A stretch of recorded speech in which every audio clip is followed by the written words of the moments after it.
Glad you're streaming with us. A live look now at Capitol Hill, where House Republicans still don't seem to have a plan on how to move forward with the speakership. Now, earlier we told you about a proposal to temporarily empower acting Speaker Patrick McHenry, but now that's dead. Ohio Congressman Jim Jordan says that the House will now vote on his speaker bid for a third time after failing to secure enough votes to win the speakership during the first two rounds. That has also changed from what he said, oh, I don't know, two live hits ago. Chief Washington correspondent Jonathan Karl joining me now, along with R.J. O'Brien, who covers the Hill. I'll tell you what, it keeps going back and forth. Rachel, oh, good. We've got Rachel, too, who is our senior congressional correspondent there. Seriously, guys, I can't keep up with all the changes. So, Rachel, the last time I talked to Jay, we really didn't have any movement, nor a third vote. Now it looks like we might have a vote yet again, and maybe some other viable options for the House to move forward. I mean, bring us up to date. I can't keep up with everything.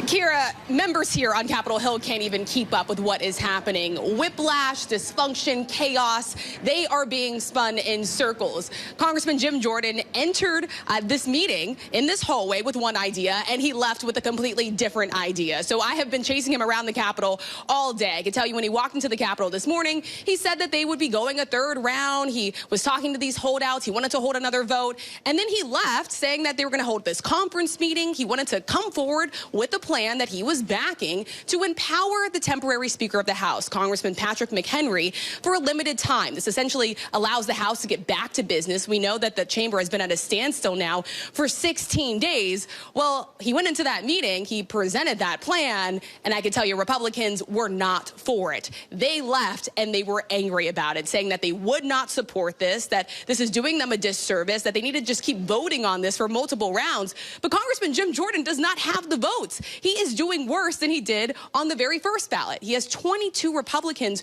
who are not supporting him at this point. And so I chased him out of this meeting. We ran up the stairs, across the hall. He told me he was going to be trying to meet with those 22 Republican holdouts, trying to see if any of them could possibly move into supporting him. I asked him repeatedly if he doesn't get the assurances that he is looking for, will he stay in this race? He says that he's confident that he will, but most Republicans are expecting that if this comes to the floor again today for a vote, he can lose even more support, Kira. Wow. All right. So, John, how do you see this playing out? I mean, not just for Jim Jordan, but just for the speakership. Well, let's start with Jim Jordan. I mean, he is now really the de facto Republican leader. He lost his bid to be Speaker, but he is the one, currently, is the one that's been voted on by a majority of the Republicans to be their candidate for Speaker, the Speaker designate. So he is the top-ranked Republican. But what a series of embarrassing defeats. I mean, first, he loses his head-to-head race against Steve Scalise.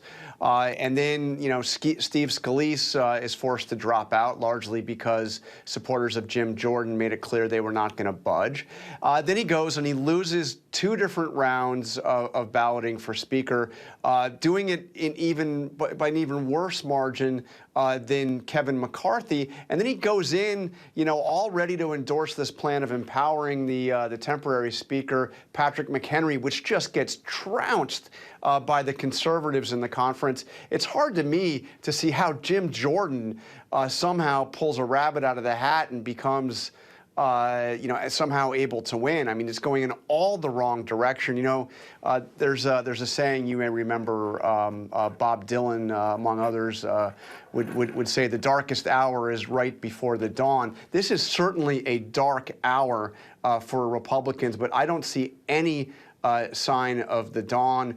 There are no indications of any substantive talks with Democrats, or even what they would ask for from the Democrats, even though Democrats are making it clear they're open for business, but they're going to want something in return. So, Kira, a long way of saying I have no idea what's going to happen next, and neither does anybody in that Republican conference. Even as you quote Bob Dylan, who did not like a lot of politics, that is for sure. And if he did get involved, he was writing lyrics with his opinions on how he felt. So, Jay, if Jordan were to take a third vote to the floor, I mean, he's not going to have enough support, is he? Unless there is some type of different negotiation that's been going on versus the past, handful of days. Yeah, we know he's meeting, as Rachel said, with those holdout votes right now. But both Rachel and I were hearing last night into today that anti-Jordan group of 22 Republicans who voted against him yesterday, they expected their ranks to grow today. If there was going to be a vote today, they were preparing to be as many as 30. And in fact, when Jim Jordan said to reporters, including and especially Rachel, as he left that conference meeting, that he was going to meet with the 20 or so holdout votes, I had one Republican source text me, check your whip count. It's way more than 20 at this juncture. And so there are Republicans really eagerly awaiting this third vote to see if Jim Jordan loses even more votes, because then after meeting after meeting, after closed-door conversation and closed-door conversation, it would put Jim Jordan even further away from the speakership rather than closer to the speakership. There are some Republicans who say they are going to be with Jim Jordan for as long as he has been in the fight, but there were other Republicans emerging from that meeting that both Rachel and I were standing in front of who said if he keeps losing,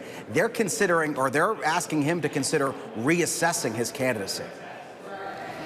All right, so John, would Democrats get anything out of a deal if they agreed to expanding powers to Patrick McHenry? I mean, the truth is Democrats want a deal because Democrats want Congress to be able to function, because if Congress can't function, it can't deliver on the major agenda items for the Biden administration. So, look, they need something to break here. There are major items. Obviously, there's the question of funding for Ukraine, funding for Israel. There are questions about dealing with the border. There's, the administration is putting together a proposal that would provide funding for Ukraine, for Israel, for the border, and, by the way, also for Taiwan. All major national security priorities, and priorities that are also shared by many Republicans, if not the vast majority of Republicans. So, yes, they want to be able to see the House function. What are they going to want in return? They're going to want guarantees that there will be actual votes on these pieces of legislation. Not to mention the thing that is behind all this is government funding runs out in 4 weeks. I mean, we're going to have another government shutdown. And, of course, the House hasn't been able to go one step closer towards dealing with that issue. Which brings me to you, Rachel. I mean, how big of a crisis do you need to actually get these, folks, to do something? Yeah, and Democrats were huddled behind closed doors as Republicans were having their meeting. And when Democrats left, they said they don't know who to speak to. Who do they negotiate with on these critical issues to move the country forward? They don't know whether they are supposed to speak to the former Speaker of the House, Kevin McCarthy, the temporary Speaker of the House, Patrick McHenry, or the Republican that's nominated possibly to be the next Speaker of the House, Congressman Jim Jordan. There's a lot of confusion even just between the two parties about how they can come together and possibly broker any type of deal, because right now there's a big question mark over who exactly is the leader of the Republican Party in the House. And not to mention just how bitter and divisive, how hostile this fight has become. You have members here on Capitol Hill. You have Republicans who do not support Jim Jordan, who are getting death threats at this point. Their families are getting phone calls. Their numbers are being posted online.